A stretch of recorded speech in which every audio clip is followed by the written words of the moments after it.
ज्यादातर ट्रोल कर रहे हैं टीएलपी को, ज्यादातर जो पीटीआई के लोग हैं वो ट्रोल कर रहे हैं कि फ्रांस की जानिब से इमदाद आई है सैलाब मुतासरीन के लिए, उसको लेके। और वो कह रहे हैं कि टीएलपी को बताएं कि फ्रांस की जानिब से इमदाद आई है तो जरा बाहर निकले।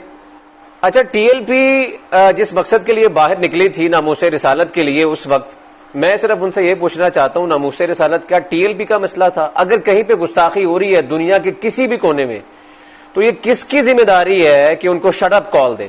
क्या ये सिर्फ टीएलपी की जिम्मेदारी है? क्या आप लोग मुसलमान नहीं है?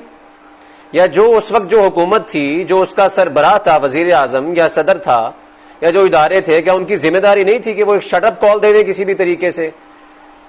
क्योंकि उस टाइम वो हुकूमत में थे, प्रेशर बर्दाश्त नहीं कर सकते थे और उनको अपनी हुकूमत बहुत ज्यादा प्यारी थी, तो वो इस तरह की शट अप कॉल नहीं दे सकते। अब हुकूमत से बाहर है तो अब वो अमेरिका की गुलामी भी उनको कबूल नहीं है। और फिर जब हुकूमत में थे, रियासत मदीना का नारा लगाते थे, लेकिन जब आप सल्लल्लाहु अलैहि वसल्लम की शान में गुस्ताखी होती थी तो चुप रहते थे और बताते ये थे कि हमारा दुनिया में इमेज खराब हो जाएगा। और अब ताने दे रहे हैं टीएलपी को। वो तो फिर आखिरत में कहीं ना कहीं पे इस मामले को लेकर सुरखरू हो जाएंगे कि दुनिया के किसी कोने में गुस्ताखी हो रही थी आप सल्लल्लाहु अलैहि वसल्लम की शान में, वो तो खड़े थे, लेकिन आप लोग कहां थे?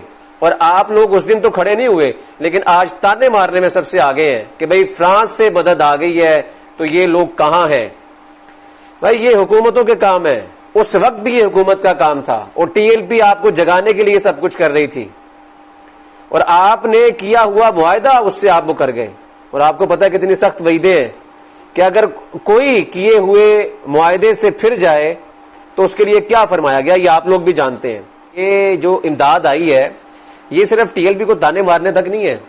असल में इस वक्त सिचुएशन ये है कि टीएलपी जिस तरीके से मैदान अमल में सैलाब मुतासरीन की मदद कर रही है और सोशल मीडिया पे जाएं, और अब तो बड़ी अच्छी खबरें आ रही हैं कि मेन स्ट्रीम मीडिया पे भी टीएलपी के लोगों को जगह मिल रही है, उनके स्पोक पर्सन को जगह मिल रही है, उनके जो फ्लड रिलीफ के काम है। और ये चीज बड़ी चुभ रही है उन लोगों को। ये असल में वो कहते हैं ना, गल विचों कोई होर है।